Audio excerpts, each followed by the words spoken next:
Oscar is always on right track. That is why Fast Track Taxi அப்ப உடனே download பண்ணுங்க. அமெரிக்காவிலிருந்து நாடு கடத்தப்பட்ட மும்பை தாக்குதல் வழக்கின் குற்றவாளியான பயங்கரவாதி தஹாவூர் ராணாவை அழைத்து வந்த விமானம் நேற்று டெல்லியில் தரையிறங்கியது. டெல்லியில் தேசிய புலனாய்வு ஏஜென்சியான NIA ராணாவை கைது செய்தது. இதனையடுத்து டெல்லி சிறையில் ராணா அடைக்கப்பட்டார். இதன் பின்னர் ராணாவை NIA அதிகாரிகள் காவலில் எடுத்து விசாரணை நடத்த உள்ளனர். 175 பேரை பலிகொண்ட 2008ஆம் ஆண்டு மகாராஷ்டிரா மாநிலம் மும்பை மாநகரில் நடத்தப்பட்ட தாக்குதல் சம்பவத்தில் குற்றவாளிகளில் ஒருவரான தஹாவூர் ராணாவை அமெரிக்காவில் கைது செய்யப்பட்டு சிறையில் அடைக்கப்பட்டிருந்தார். தஹாவூர் ராணாவை இந்தியாவிடம் ஒப்படைக்க தொடர்ந்து வலியுறுத்தப்பட்டது.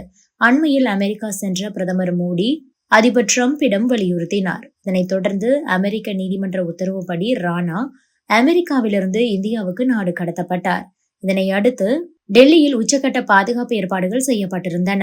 மத்திய உள்துறை அமைச்சர் அமித்ஷா, பாதுகாப்பு ஆலோசகர் அஜித் தோவல், வெளியுறவுத்துறை அமைச்சர் ஜெய்சங்கர் உள்ளிட்டோரும் ராணா விவகாரம் தொடர்பாக நேற்று தீவிர ஆலோசனைகளை நடத்தி வந்தனர். இந்த நிலையில்தான் தஹாவூர் ராணாவை அழைத்து வந்த விமானம் டெல்லியை வந்தடைந்தது.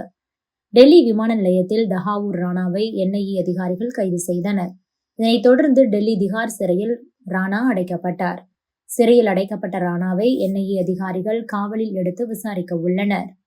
NIA அதிகாரிகள் காவலில் எடுத்து விசாரிக்கும் போது மும்பை தாக்குதல் சதி திட்டத்தை தீட்டியது யார், லஷ்கர் இ தொய்பாவுக்கு பாகிஸ்தான் அரசு எப்படி உதவியது, மும்பை தாக்குதல் சம்பவத்தில் இன்னமும் பிடிபடாத பயங்கரவாதிகள் யார் என்பது குறித்து பல்வேறு தகவல்கள் கிடைக்கும் என்று எதிர்பார்க்கப்படுகிறது. இந்த நிலையில்தான் ராணாவை இந்தியாவுக்கு கொண்டு வந்தது பற்றி கருத்து தெரிவித்திருக்கிறார் ப. சிதம்பரம். அதாவது மோடி அரசாங்கம் தான் ராணாவை இந்தியாவுக்கு கொண்டு வந்ததாக சொல்லிக் கொண்டிருக்கிறார்கள். உண்மையில் இதற்கான ப்ராசஸை தொடங்கியதே காங்கிரஸ் ஆட்சியில்தான். 2009ஆம் ஆண்டு UPA ஆட்சியில் இருந்த போது ராணாவை இந்தியாவுக்கு கொண்டு வருவது தொடர்பான நடவடிக்கைகள் எடுக்கப்பட்டது. இந்த நடவடிக்கையில் முக்கியமான பிரேக் த்ரூ எதையுமே மோடி அரசாங்கம் செய்யவில்லை. அதனால் தாங்கள் தான் எல்லாம் செய்தோம் என்று தற்போது இந்த அரசு மார்தட்டிக் கொள்ளக்கூடாது என கூறியிருக்கிறார். Oscar is always on right track. That is why Fast Track Taxi அப்ப உடனே டவுன்லோட் பண்ணுங்க.